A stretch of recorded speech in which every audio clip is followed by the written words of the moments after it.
Glória a Deus, galera. Boa noite. Vocês estão bem? Glória a Deus. Oi, Mi, tudo bom? Então, galera, o tema dessa semana foi improvável. A gente, para quem não sabe, né? Toda semana a gente tem um devocional semanal e que a gente coloca temas e tal. E é algo meio que profético, algo que a gente vive como igreja, algo que a gente vê que pode gerar crescimento como igreja, é algo que a gente tem que abordar e estudar sobre o tema. E toda semana, na verdade, diariamente, sai um devocional semanal junto com o áudio. E o tema dessa semana foi improvável. Aqui, na verdade, era para estar o Arthur, estou aqui representando ele, que ele possa ficar feliz com essa pregação, né? E, seguinte, eu queria falar um pouco sobre essa parada do improvável, né? Eu tenho um testemunho próprio sobre isso. Na verdade, eu não deveria estar aqui se fosse pela probabilidade humana, se fosse para ser realmente o que é provável ou não provável de acontecer. Eu não deveria estar aqui. Para quem não sabe, antes de entrar para a igreja, eu era ateu, eu não acreditava em Deus, ou seja, Deus para mim não existia, Deus para mim não era nada. Ou seja, o que eu queria trazer para vocês tem alguém aqui que é improvável, alguém aqui que na verdade não era para estar aqui, e por causa de Deus, por causa da transformação de Deus, eu estou aqui. E muitos de vocês com certeza são pessoas improváveis de estarem aqui, e o que vai mudar, na verdade, na vida de vocês é o quão vocês podem estar abertos a Deus transformar. Porque a gente vê muitas situações na vida que vão trazer, na verdade, o quê? Olhos que a probabilidade vai gerar para algo ruim, mas Deus, na verdade, chega para trazer transformação. Amém? E o que eu queria aqui, na verdade, é primeiramente introduzir essa palavra dizendo o que é algo provável ou algo improvável de acontecer. Eu vou dar uma de nerd, cadê o Jessé? O Jessé não está aqui, não? Vou dar uma de nerd aqui. E o que eu queria falar sobre provável ou não provável. Vou contextualizar aqui para vocês que o que é provável ou não provável é a questão de algo estatístico, algo de probabilidade de acontecer. Algo que tem uma probabilidade, exemplo, maior que 50% de acontecer, algo provável de acontecer. E, por exemplo, quando você joga uma moeda, ela tem 50% de chance de cair cara ou coroa. É uma probabilidade. E aos nossos olhos humanos, a gente sempre tenta ficar calculando e prevendo, na verdade, o que vai acontecer na nossa vida. Se eu vou conseguir passar na faculdade que eu quero, se eu vou conseguir ter o relacionamento que eu quero, se eu vou conseguir ser uma pessoa de sucesso no futuro. E, na verdade, o que eu queria dizer aqui é que você não tem essa capacidade de prever o que vai acontecer. Essa probabilidade, na verdade, não está nas suas mãos, e sim nas mãos de Deus. E o que a gente mais vê hoje, dessa questão da probabilidade de ser improvável ou provável, é o quanto as pessoas tentam prever o futuro. Vamos lá. O que isso gera no nosso coração? Isso gera ansiedade. Muita ansiedade mesmo. Porque o que é ansiedade? Vamos caracterizar a ansiedade aqui para vocês. É o anseio por algo que há de vir. Ou seja, você tenta prever o futuro, você tenta, na verdade, saber o que vai acontecer e acaba causando ansiedade, acaba causando algo ruim no seu coração. E eu mesmo já passei por muita crise de ansiedade, por princípios de depressão. E o que eu quero que você entenda realmente essa noite é que Deus é Deus do improvável. É um Deus que, na verdade, não faz e não deixa com que você seja capaz de calcular a probabilidade da sua vida. O que isso quer dizer? Ele tem domínio sobre você e ele sabe a melhor vontade para você. Amém? E o texto que eu queria meditar com vocês hoje, é Marcos 5, do 1 ao 20.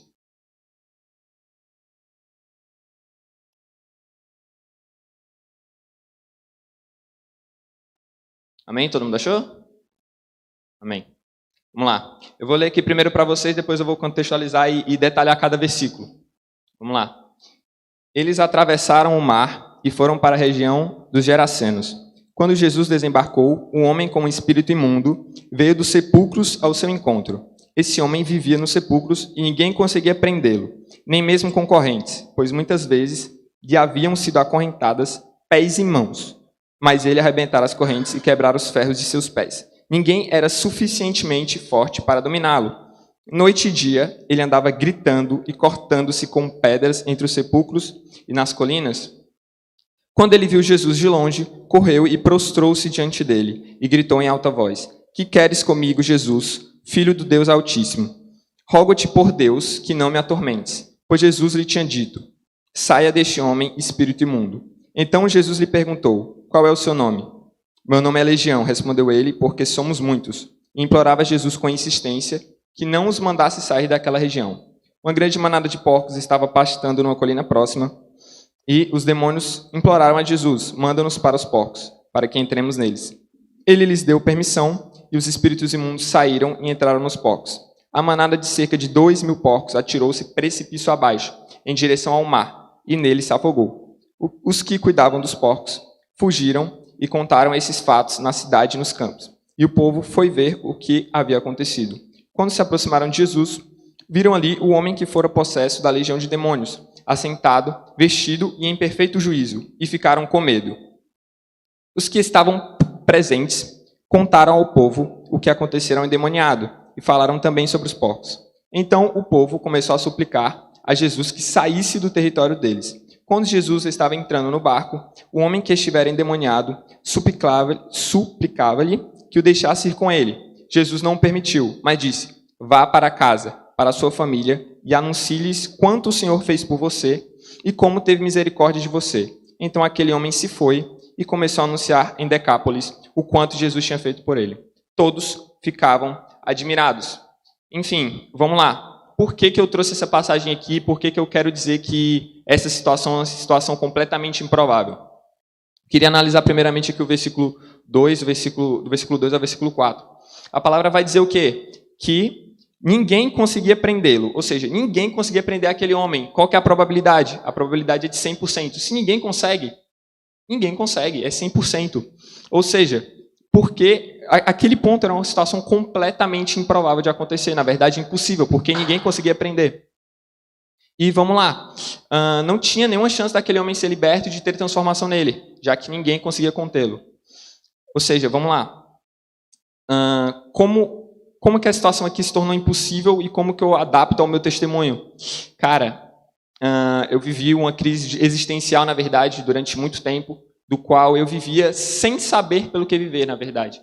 Em que eu não vivia, na verdade, eu só sobrevivia. Em que os meus dias eram todos iguais, em que, na verdade, eu não tinha prazer nenhum em viver. Prazer nenhum mesmo. E em que chegou um momento da minha vida que gerou muita dor no meu coração. Muita dor mesmo. Porque você não vê uma luz no fim do túnel. Você vê os seus dias passando, e vai chegar um momento que você vai morrer e nada aconteceu.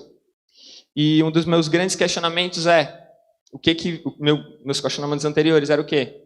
O que vem depois da morte?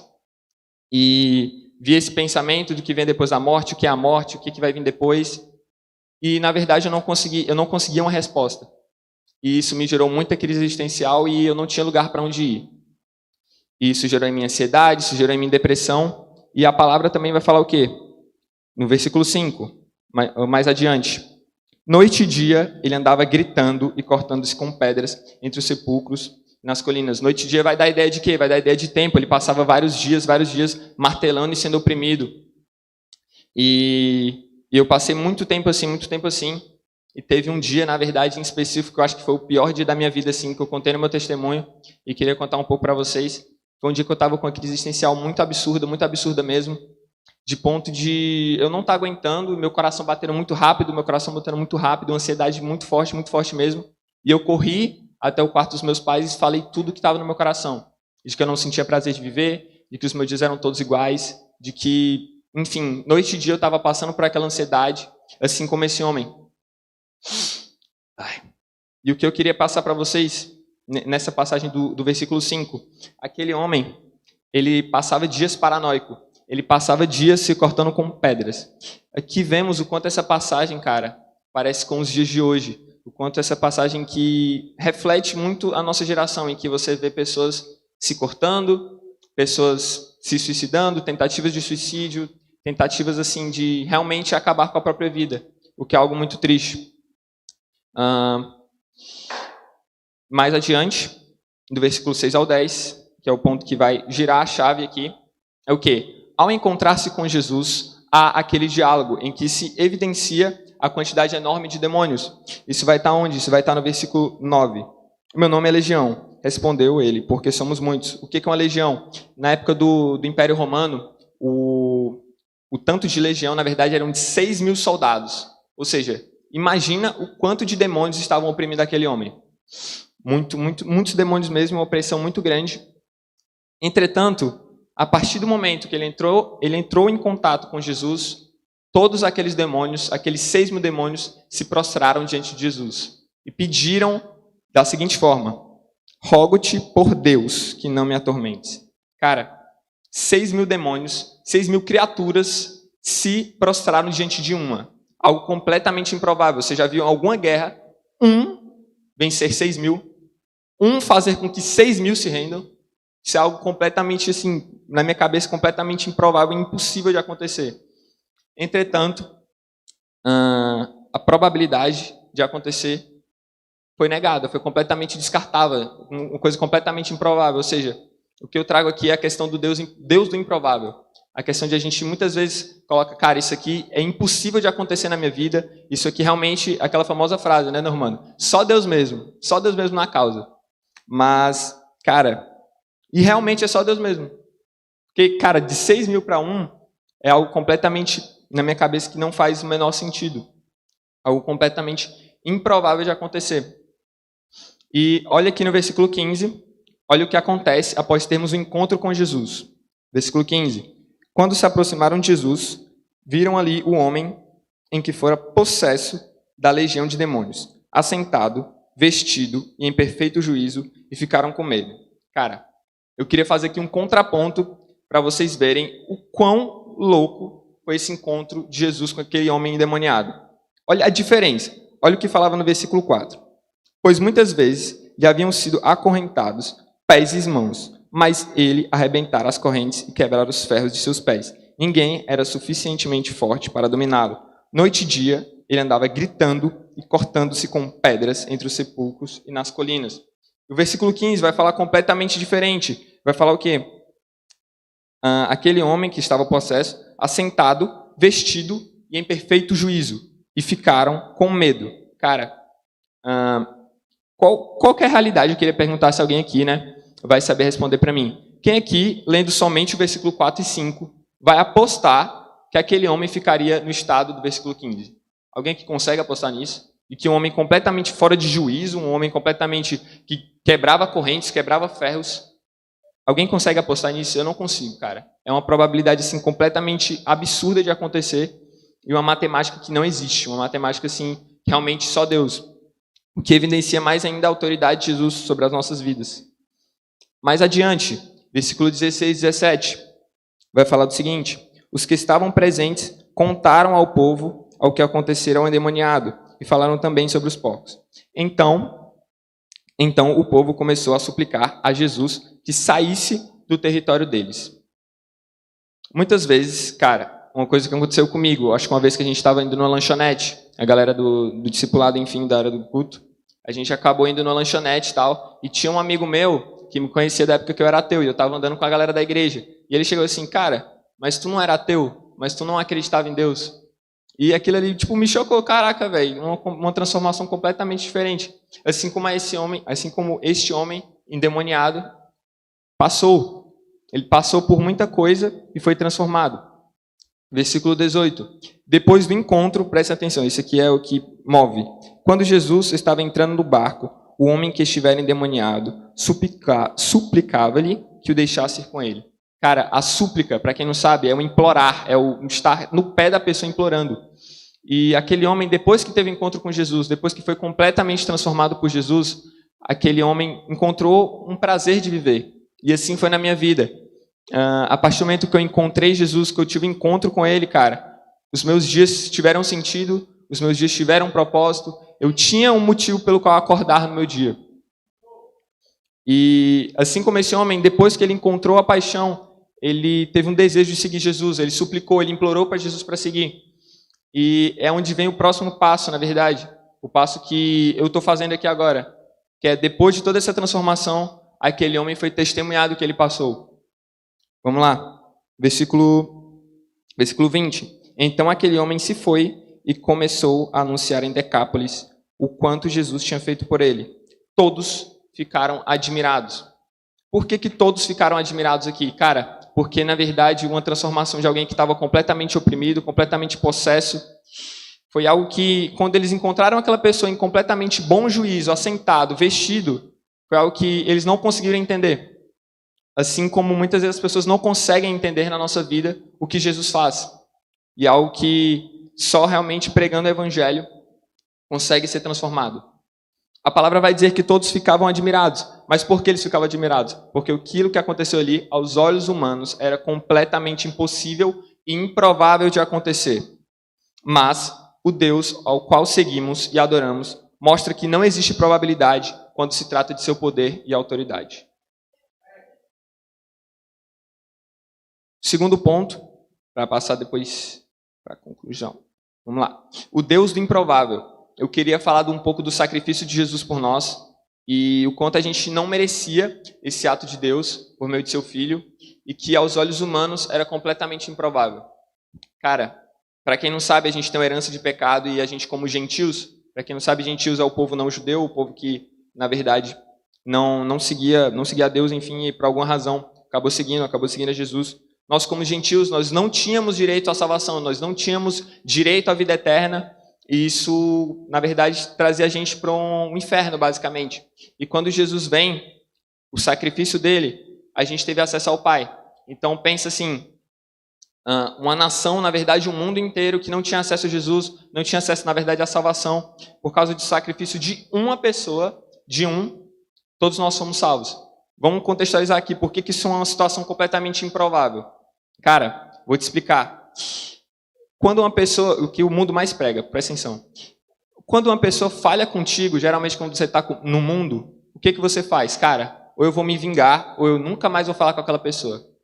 Nunca mais vou falar com aquela pessoa não quero mais perto de mim, eu não perdoo ela, eu não quero ela perto de mim, ou eu faço até pior, eu faço mal para essa pessoa.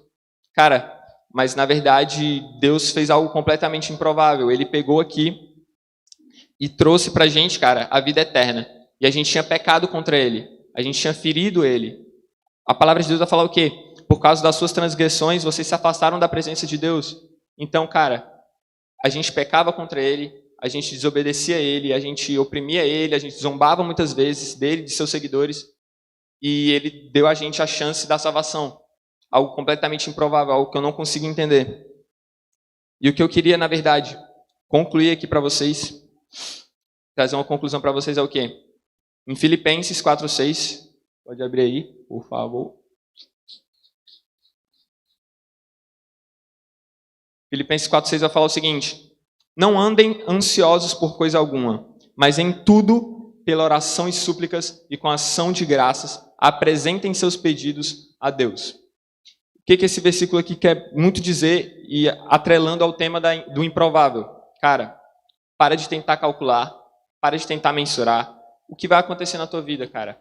Para de procurar viver sempre com base nas probabilidades, com base no provável ou improvável. Se eu fosse contar realmente com a questão da probabilidade, eu nem estaria aqui. E muitos de vocês provavelmente não estariam aqui. Com certeza, a Duda não estaria aqui, o Normando não estaria aqui. Muitas pessoas não estariam aqui se você fosse olhar o que é provável ou improvável. Isso só vai gerar problemas, só vai gerar ansiedade, só vai gerar depressão, porque a gente não tem controle da própria vida, essa é a verdade. E o que eu queria dizer para vocês é o quê? Se permita viver o improvável, o impossível de Deus. Amém? Essa foi a palavra. Eu queria chamar a Dudinha aqui. Vem aqui, Dudinha. Para quem não sabe, a Duda é uma pessoa completamente improvável de estar aqui. E completamente improvável de ser minha irmã doce e amiga também. A gente se bicou muito, mas eu queria que ela desse uma palavra para vocês do que a gente tinha conversado. E é isso. É sério? E aí, galera, beleza? O Samuel me pega de surpresa. Então, como ele falou, eu sou a Duda e ele conversou comigo, né? Ele pediu para que eu desse um pouco do meu testemunho e eu parei para pensar assim, Samuel, exatamente o que tu quer que eu fale? Porque se eu vou falar meu testemunho, eu passar a noite todinha aqui, né? Mas eu parei para pensar, até mesmo foi algo que eu preguei na minha célula essa semana, sobre o quão improvável eu sou de estar aqui pelo fato de que eu era uma pessoa totalmente dominada pelo pecado. Eu, de fato, era inteiramente presa pela situação em que eu vivia. Eu era totalmente presa a essas situações em que a minha carne, ela falava mais alto do que o meu espírito. E eu não sou uma pessoa que eu não conhecia a Deus ou que eu não tinha um relacionamento com Deus. Na verdade, eu até conhecia Deus assim, mas não tanto como eu conheço hoje, e não para entender que eu não precisava ser dominada como eu estava sendo. Eu não precisava ser presa como eu estava sendo.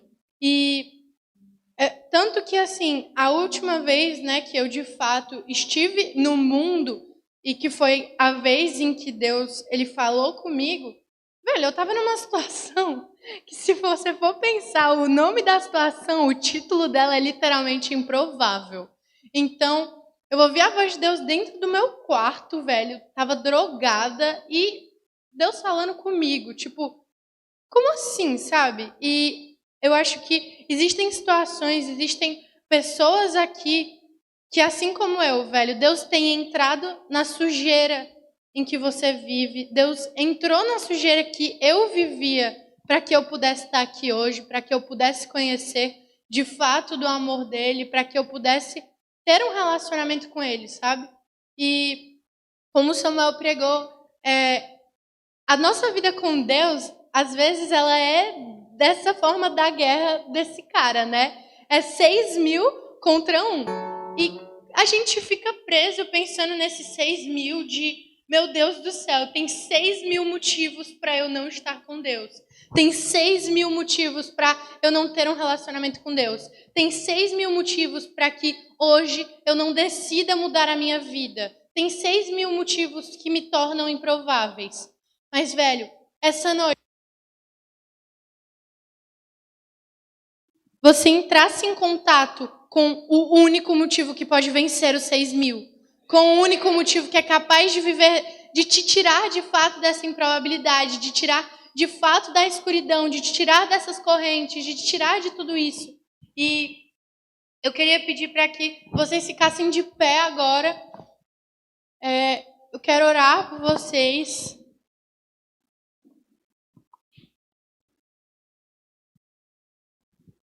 E eu queria pedir para que vocês abaixassem a cabeça e antes, fechem os olhos, abaixem a cabeça. E antes de orar por vocês, eu queria pedir para que vocês começassem a pensar, velho, quais são os 6.000 motivos que te afastam de Deus hoje? Quais são essas 6.000 coisas que te tornam improvável? Abaixa a cabeça, pensa sobre isso. Quais são as coisas que o Senhor precisa vencer hoje? Quais são as coisas que você precisa entregar nas mãos de Deus hoje? Quais são as coisas que você vai colocar inteiramente nas mãos dele hoje? Para de se justificar, para de adiar esse encontro. O Senhor separou essa noite para que você pudesse ter esse encontro. O Senhor separou essa noite para que você pudesse vencer essas 6.000 coisas. Pense sobre essas coisas, velho. Pense sobre essas coisas. Comece a dar nome a cada uma delas. Comece a falar sobre cada uma delas. Senhor, eu estou distante de Ti hoje porque eu estou presa ao pecado. Eu estou distante de Ti hoje porque eu não consigo tomar a decisão de abandonar isso. Eu estou presa, Pai. Eu estou distante. Eu tenho me visto como improvável hoje, Pai. Porque a minha vida ela é tão suja, que eu não consigo Te enxergar, Deus. Comece a pensar sobre isso, comece a falar sobre isso. Abaixa a cabeça, feche os olhos. Existe algo de Deus para ser derramado na sua vida hoje. Em nome de Jesus, Espírito Santo de Deus, paire sobre essas pessoas, Deus, paire sobre esse lugar, meu Deus. Venha derramando Teu Espírito, Pai. Em nome de Jesus, Espírito Santo, coloque as Tuas mãos sobre cada cabeça agora, Jesus. Coloque as Tuas mãos sobre cada um deles, meu Pai. Venha derramando o Teu Espírito, Senhor. Eu te chamo a Tua presença nesse momento agora, Pai. Abra os corações, Deus, abra os corações, meu Pai. Que eles venham Te ver, Deus, que eles venham Te ver, Espírito Santo. Que eles venham Te ver, meu Pai, essa noite. Comece a falar. Qual motivo tem te feito improvável? Qual motivo tem te deixado longe? Qual motivo tem te prendido? O que tem te afastado de Deus hoje? Coloque isso nas mãos dele. Eu me coloco aqui como alguém que era totalmente improvável e hoje vive uma vida inteiramente para Deus, velho. Eu sou uma pessoa cheia de falhas, eu sou uma pessoa cheia de erros, assim como você. Mas existe algo no meu coração, existe algo de Deus que todos os dias tem me convencido de que esse é o melhor lugar que eu tenho que estar. Esse é o melhor lugar para você. Esse é o melhor lugar, esse é o melhor lugar. Esse é o melhor lugar. Entenda isso essa noite. Entenda isso essa noite. Espírito Santo, derrame, Pai, derrame convicção nesses corações, meu Deus. Derrame, Senhor, a certeza, Pai, a certeza de que o Senhor é a melhor coisa, Deus. Em nome de Jesus, meu Deus, põe as tuas mãos sobre eles, Pai, põe as tuas mãos sobre eles.